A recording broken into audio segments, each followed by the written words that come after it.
Meu nome é Luciano Senger e serei o professor de vocês na disciplina de Introdução à Organização de Computadores. Essa disciplina é muito importante para o licenciado em computação entender com detalhes como o computador representa e processa a informação internamente. Vocês poderão observar que essa disciplina está relacionada com o hardware, que é a parte física do computador, bem como está relacionada com a interação do hardware com o software, que são os programas.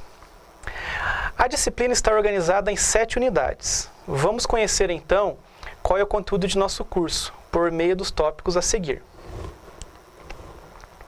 Em um primeiro momento, na unidade 1, iniciaremos com uma introdução sobre como o computador é organizado por meio da identificação de seus elementos principais e um breve histórico dos computadores.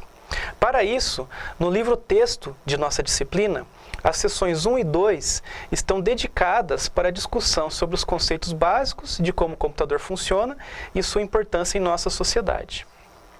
Na seção 3, entraremos em detalhes como o computador é organizado com o objetivo de ser programado e executar instruções de máquina.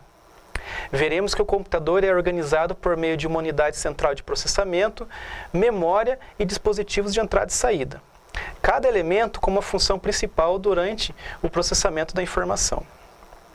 Ao fim dessa primeira unidade, vamos identificar os marcos históricos no desenvolvimento dos computadores. Veremos que a computação e os computadores têm origens antigas, com as invenções de dispositivos mecânicos que realizavam cálculos. Na sequência, vamos observar que é comum organizar o estudo sobre o histórico dos computadores em 4 gerações principais. Em cada geração, há uma tecnologia principal associada, que permitiu um avanço considerável em relação a tempo de processamento e uso de recursos sobre a geração anterior.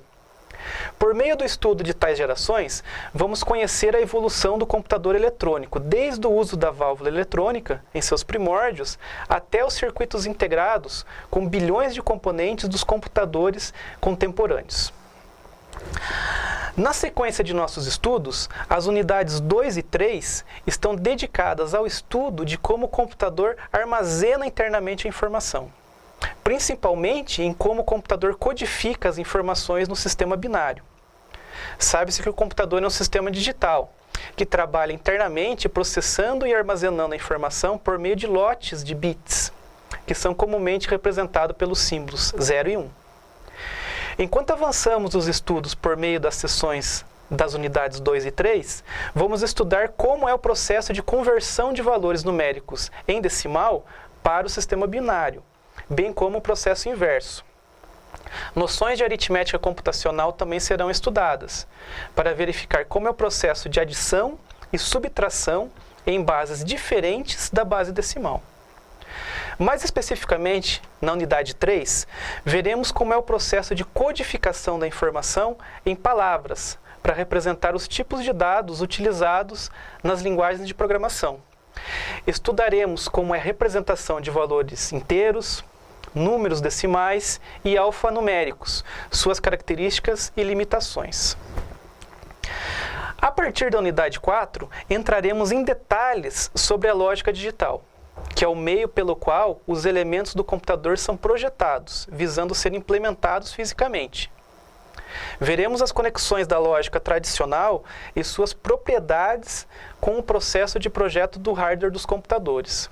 Nas seções 1 e 2 do livro-texto, vamos estudar os elementos básicos de lógica digital, que permitem projetar um computador que execute instruções de máquina. Veremos que a lógica digital é composta de elementos chamados de portas lógicas, que estabelecem relações e produzem saídas, de forma que o comportamento das portas é descrito por meio de tabelas verdade. Técnicas de simplificação por meio de álgebra booleana e de mapas de Carnot serão estudados, visando obter, a partir da descrição em lógica digital de um problema, um circuito simplificado que pode ser sintetizado em hardware. No final dessa unidade, haverá uma introdução sobre linguagens de descrição de hardware, uma tecnologia que permite a concepção de circuitos digitais com maior flexibilidade e rapidez, por meio da descrição de circuitos digitais em uma linguagem que tem elementos parecidos com aqueles adotados em linguagem de programação de computadores. Na unidade 5, avançaremos o estudo sobre lógica digital e circuitos digitais combinacionais, que são empregados para a construção de computadores. Em um primeiro momento, veremos como é realizado o projeto de circuitos digitais, no qual iniciamos com um problema a ser resolvido, passamos pela representação em tabela verdade ou expressões lógicas e, por fim, a simplificação e síntese por meio de portas lógicas. Veremos nessa unidade como são o circuito somador, multiplexador, decodificador e o circuito comparador. Tais circuitos são classificados como combinacionais, pois suas saídas dependem dos valores de entrada apresentados e não têm uma memória interna para representar os valores.